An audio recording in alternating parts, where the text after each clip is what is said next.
Well, hello, air signs, and welcome to the first new moon of 2020, the new moon in Aquarius, one of your fellow air signs, your fixed air sign. And oh my gosh, what's that? I'm gonna put on my glasses to look smart. They're super scratched up, but I can see from afar, so I'm going to hold all my cards out for this astrological reading really far away from me and still read it because that's fun and weird and unconventional, just like Aquarius would like it.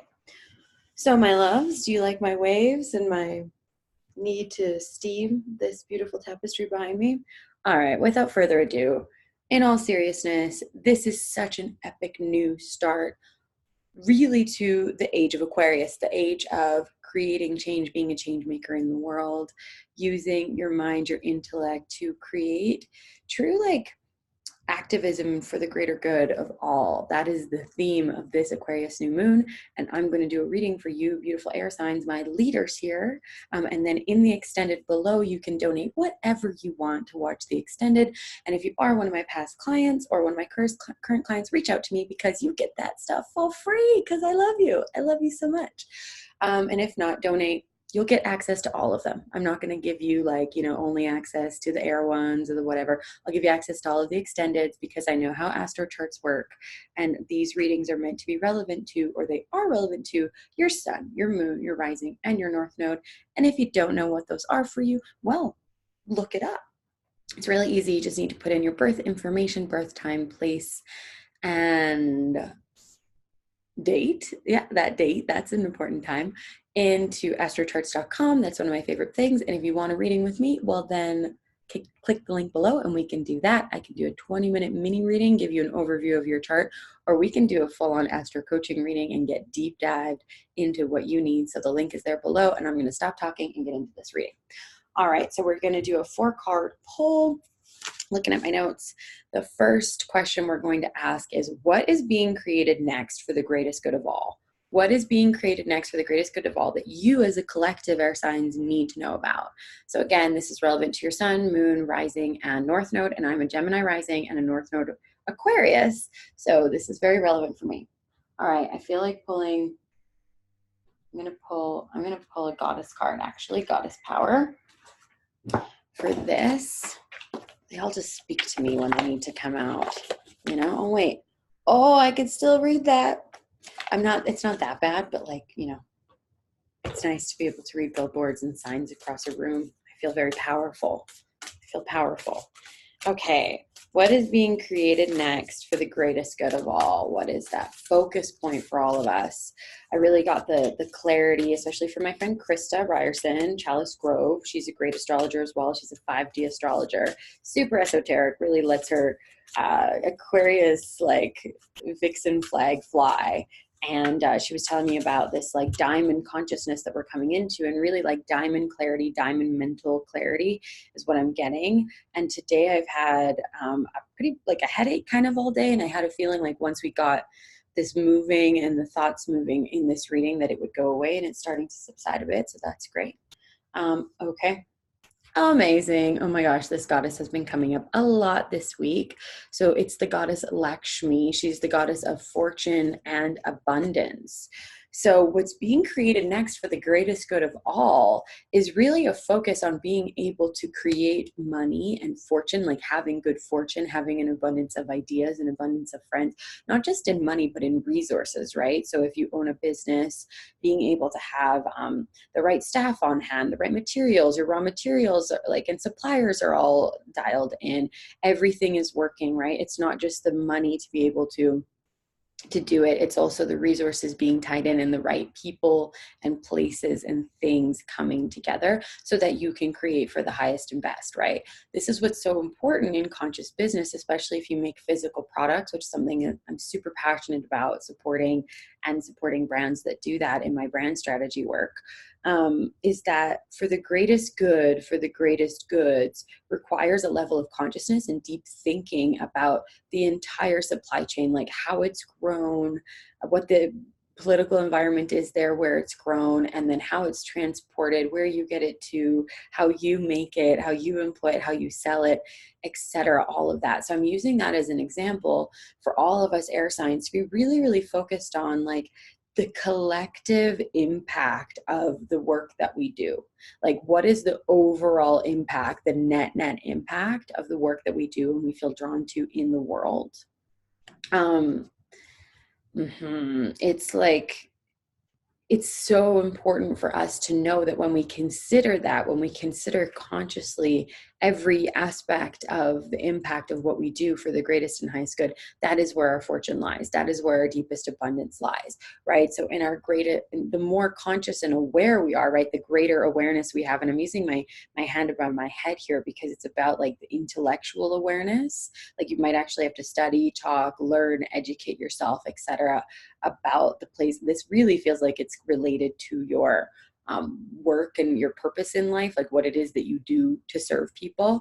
Knowing its overall net impact on the world will really help you have abundance. This can also include parenting, right? Because the net impact of being a really conscious and aware parent and thinking about, what children need at different developmental stages and how to think of them as conscious adults, etc., and is really, you get to create and rear children who are loving and who are understood, and then they get to be loving and understanding to others, and we create a better and bigger world, right?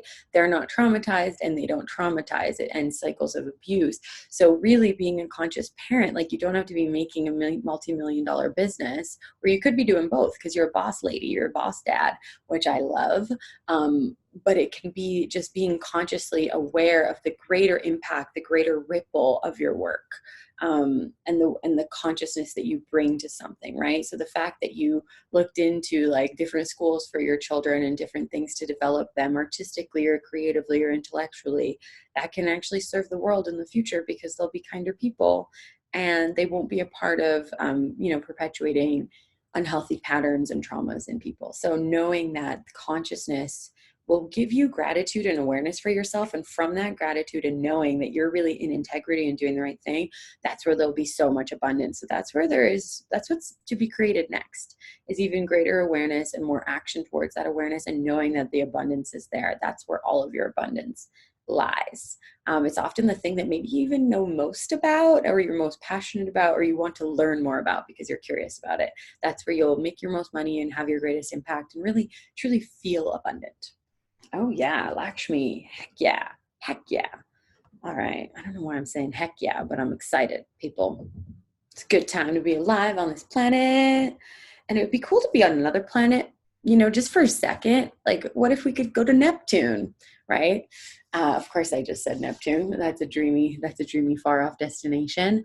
Also, the moon is like, the moon is in Aquarius today because it's the Aquarius new moon, and it's also opposite the sun, which is why it's the new moon period. But it's also square Uranus, which is kind of so funny. Like, of course it's square Uranus because Uranus is the planet that presides over Aquarius. So it's a kind of like a moment where there might be some mental conflict around, like, what is it that I'm meant to do? There might be a bit of a square dance of like, well, what am I doing and what's for the greatest good? But just like know and trust that it'll be shown to you if you get clear and you let yourself go inward and set intentions today. If you want a little bit more information about how to set intentions, go to my free Moon Magic Facebook group. I'm going to be doing some free new moon intention setting training and another reading there for the collective as well, if you want even more readings. All right, we're running out of time because we only have 15 minutes here. Let's do the other 3 questions. What new ideas, thoughts do you need to let fertilize? What new ideas and thoughts do you need to let fertilize? So the new moon is all about like new intentions, right? So what new ideas and thoughts do you need to let fertilize? Let's see. Ooh, okay, 8 of water. Okay. So the 8 of water is all about being like really disappointed, kind of feeling left behind. Like you kind of missed the boat. So in terms of what new ideas or thoughts you need to fertilize is kind of like a new concept of like a new ideas around abandonment or disappointment. It's almost like rewriting your script around what abandonment, this has taken a turn, around what abandonment and disappointment mean to you. Like what does it have to mean that? Can it actually be something positive? Like there's almost like a miracle shift in perspective that you can take on here. So there's like new ideas and thoughts around like relationships and yourself as an individual, standing strong in your sovereignty, what it means to be a strong individual. Over here with your treasure on the beach, you have something to do, you have something to do with that. Maybe you have to go invest it, etc., to create your fortune. And then there's also like someone who's off here exploring doing something else. So when I think about Aquarius Venus, it's just so funny because my partner has an Aquarius Venus, which is great for my Sag Venus, but sometimes it's like, wow, he's so detached. But then I also feel detached because it's like the amplification energy between us. But it's like, how do you fully do you? And how do other people fully do them? And how do you come together? What do those voyages and passages look like? And it's kind of having new ideas and thoughts about what it means to be in partnership and also in creation of your own destiny. So you're going to have new revelations, and it's not necessarily going to be, it's definitely going to be unconventional. That's for sure, because it's Aquarius season. It's a new cycle starting. But it doesn't, I don't know that it necessarily has to be like polyamorous or like open. Maybe it's just like a different, fully created new conversation that you have between your partner so that you can fully do you and your destiny, your North Node in Aquarius if it is, and they can do their full North Node in an air sign, which is so funny because me and my partner literally have air sign node. Anyway, hey babe, this is about us. I hope you're watching this. So yeah, new unconventional patterns of being, maybe even traveling together. Like there's just like a new idea about how relationships are going to work so that you can be fully expressed in your destiny and creating the abundance that you need. So that is what's being fertilized right now. All right, question number 3. How can you let even more of your authenticity and unconventional self out? That authentic, unconventional self. How do you let your weird out? How do you let your freak flag fly? Let's see. And I want to do another good tarot card for this. How do you let even more of your authentic, unconventional self out? Queen of Earth. Okay. Queen of Earth, she's like a beautiful, practical, like mama. She reminds me of Beyonce and Virgo energy. You know, Beyonce and Virgo kind of go hand in hand. So the way that you authentically let yourself out, I'm getting, since I just got that idea, it's like doing something masterfully. Like there's something that you masterfully can do that might be kind of weird. Maybe it's doing Astro Oracle readings on YouTube. Who knows?